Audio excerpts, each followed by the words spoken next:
Welcome to Faithful Storybook. Have you ever felt like something was missing, even when life seemed to be going well? Today, we'll discover 5 powerful secrets Jesus taught that can lead to lasting joy, unshakable peace, and a heart that rests in Him.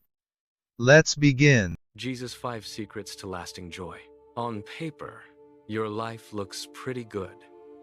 You have a decent job, people who love you. Maybe you're even active in your church, so you have every reason to be happy. But if you're being honest, you're not. There's a quiet dissatisfaction, isn't there? A restlessness that's become your constant companion. You see everyone else's highlight reels, and the gap between where you are and where you think you should be feels like a canyon. You look in the mirror and wonder, is this it? This constant striving? What if the path to real peace wasn't about doing times more? What if Jesus gave us 5 practical secrets, a roadmap to a deep, unshakable joy that lasts? This isn't the world's fleeting happiness. This is the joy Jesus promised. Secret Hashon. The secret of abiding. Connection over circumstance. Our first secret is foundational. Wrapped in a farming metaphor from the book of John, Jesus says, "Abide in me. I am the vine, you are the branches." To abide simply means to stay connected.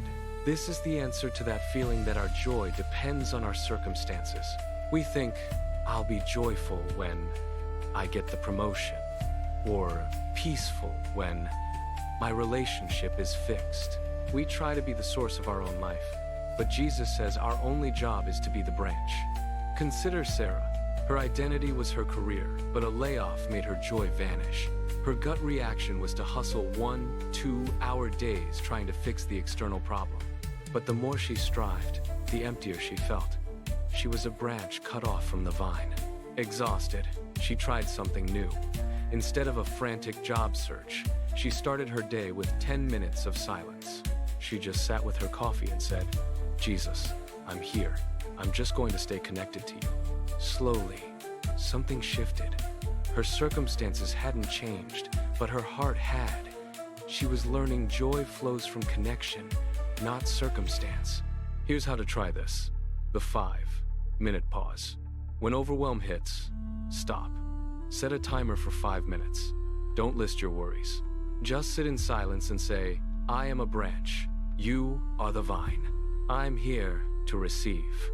Real joy isn't something you achieve. It's something you receive when you stay connected to the source. Secret #2. The secret of the Beatitudes. Finding joy in weird attitudes. This second secret is one of the most countercultural things Jesus ever taught from the Beatitudes. He says things like, "Blessed are the poor in spirit, and blessed are those who mourn." The word blessed means happy or flourishing. But who thinks mourning is the way to happiness? This directly confronts the pressure to be strong and positive all the time.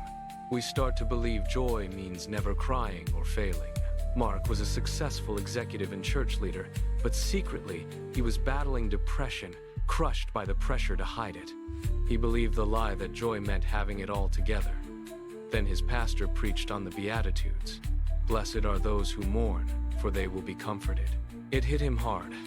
"Blessed are the poor in spirit" suddenly meant, blessed are those who know they are spiritually broke and utterly dependent on God. Terrified, Mark confessed his struggle to a few trusted friends. Admitting his weakness didn't destroy his joy.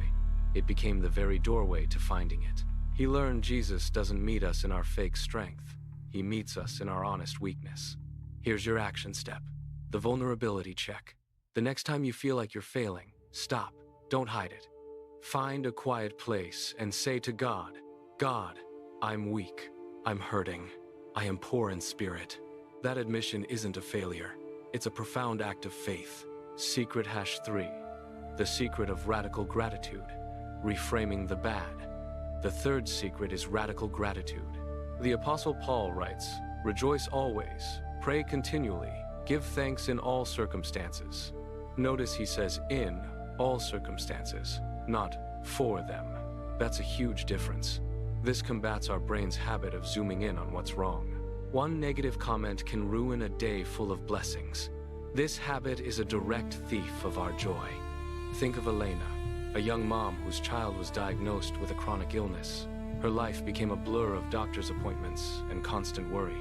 Her prayers became a list of complaints. A friend challenged her to start a gratitude hunt. Not to thank God for the sickness, but to thank Him in the sickness. Skeptically, Elena started. I'm grateful for the nurse who smiled at me, for the warm socks on my feet. It didn't magically cure her child, but it performed a miracle in her heart. Gratitude rewired her brain to see the hand of a good God, even in the dark. Here's your practical step. The 3-thing list. Every morning, before you check your phone, write down 3 specific things you are grateful for. Make one incredibly small: the smell of coffee, the feeling of sunlight. This trains your brain to hunt for the good and starves a spirit of complaint. Secret #4. The secret of serving others. Joy through purpose. The 4th secret seems like a paradox. Lasting joy is often found when we stop looking for it. Jesus modeled this perfectly, saying, "Serve one another humbly in love." This is the antidote to self-absorption. When we're in pain, our instinct is to turn inward. Our world becomes very small, revolving around our own hurts and anxieties. The more we stare at our pain, the larger it gets. David was going through a painful divorce. His days were a gray fog of loneliness. At his absolute lowest, he decided to try one small thing. He went to a coffee shop and paid for the order of the person behind him. In that tiny moment of focusing on someone else, a strange thing happened.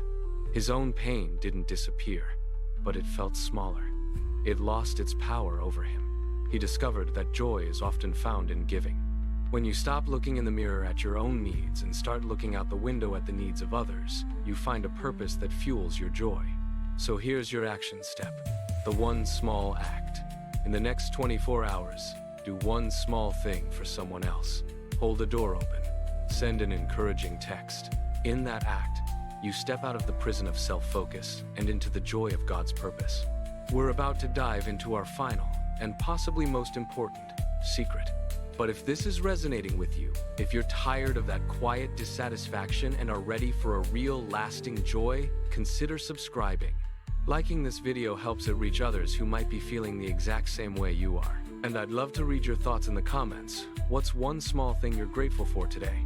Sharing it might be the very act of service that encourages someone else. Secret #5. The secret of trusting the future. Peace in uncertainty. Our final secret is about releasing our grip on the future. Jesus says in Matthew 6, "Therefore, do not worry about tomorrow, for tomorrow will worry about itself." This hits on one of our greatest struggles, anxiety. We are paralyzed by the what-ifs. Worry is like paying interest on a debt you may not even owe. It's a thief that steals today's joy. Linda was constantly terrified about her family's financial future. She lived in a state of perpetual fear, lying awake as her mind raced through worst-case scenarios. She was so worried about a hypothetical future that she was missing the real present moments with her family. Linda came to understand that worry is a kind of functional atheism. It's acting as if we don't have a father who cares for us. She decided to practice the burden handoff. Every time a what-if thought entered her mind, she would stop. She would visualize her worry as a heavy backpack and, in prayer, pantomime taking it off and handing it to God. She'd say, "God, I trust this to you. You hold tomorrow, so I'm going to live in today." The worries still came, but she no longer entertained them. She handed them over. This is your final action step, the burden handoff. The next time a worry about the future attacks, don't just ignore it. Acknowledge it, and then say out loud, "God, I give this to you. I trust you with this outcome." Then, do something that grounds you in the present. Joy is a defiant choice to trust God's future while living fully in His present. So there they are. 5 secrets to a joy that lasts. Abiding in connection, not circumstance. Finding blessing in honest weakness. Cultivating radical gratitude. Discovering purpose in serving others. And entrusting your future to a God who is already there. Did you notice the pattern? None of these secrets are about achieving a perfect life. They're all about finding joy right in the middle of our beautifully imperfect ones. Joy isn't the absence of problems. It's the presence of God in the midst of our problems. It's the calm delight that comes from knowing you are a branch connected to a life-giving vine, a beloved child held by a perfect Father, no matter what today or tomorrow may bring. And that is a joy that no one and nothing can. Thank you for joining us on Faithful Storybook. Remember, lasting joy isn't found in having a perfect life. It's found in staying close to Jesus every single day. As you go through this week, try putting one of these 5 secrets into practice, and watch how God begins to transform your heart.